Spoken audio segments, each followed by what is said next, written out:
திருச்செந்தூர் செந்தில் ஆண்டவர் திருக்கோயிலில் இருந்து சிறப்பு நேரடி ஒளிபரப்பு சூர சம்ஹாரம் இன்று மாலை 4 மணி முதல்.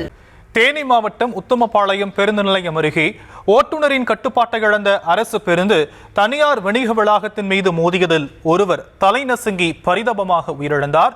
கூடுதல் விவரங்களை நம்முடைய செய்தியாளர் சத்யராஜ் வழங்க நாம் கேட்கலாம். சத்யராஜ், விவரங்கள்.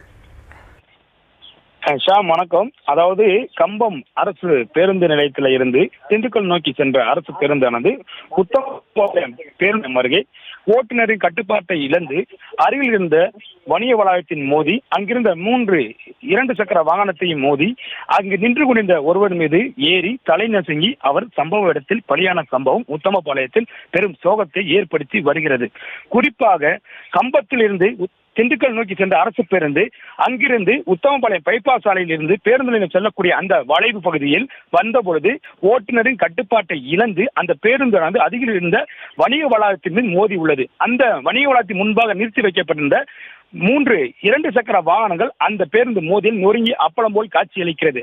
அந்த அருகில் இருந்த அந்த ஒரு கடைக்கு வந்த ஒருவர் மீது அந்த வாகனம் மோதியதில் அவர் யார் என்று அடையாளம் காணாத அளவிற்கு அவர் தலை மீது அந்த வாகனம் மோதியதில் சம்பவ இடத்தில் அவர் உயிரிழந்துள்ளார். இது குறித்து உத்தமபாளையம் துணை காவல் கண்காணிப்பாளர் வெங்கடேசன் தலைமையிலான காவல்துறை வருகை தந்து விசாரணை மேற்கொண்டு வருகின்றனர். தற்பொழுது அந்த பகுதி முழுவதும் மக்கள் கூட்டம் அலைமோதுகிறது. இது தொடர்பாக உத்தமபாளையம் காவல்துறை பொதுமக்களை அருகில் வரவிடாமல் தடுத்து இது குறித்து விசாரணை மேற்கொண்டு வருகின்றனர். ஷாம், விவரங்களுக்கு நன்றி சத்யராஜ். திருச்செந்தூர் செந்தில் ஆண்டவர் திருக்கோயிலில் இருந்து சிறப்பு நேரடி ஒளிபரப்பு சூர சம்ஹாரம் இன்று மாலை 4 மணி முதல்.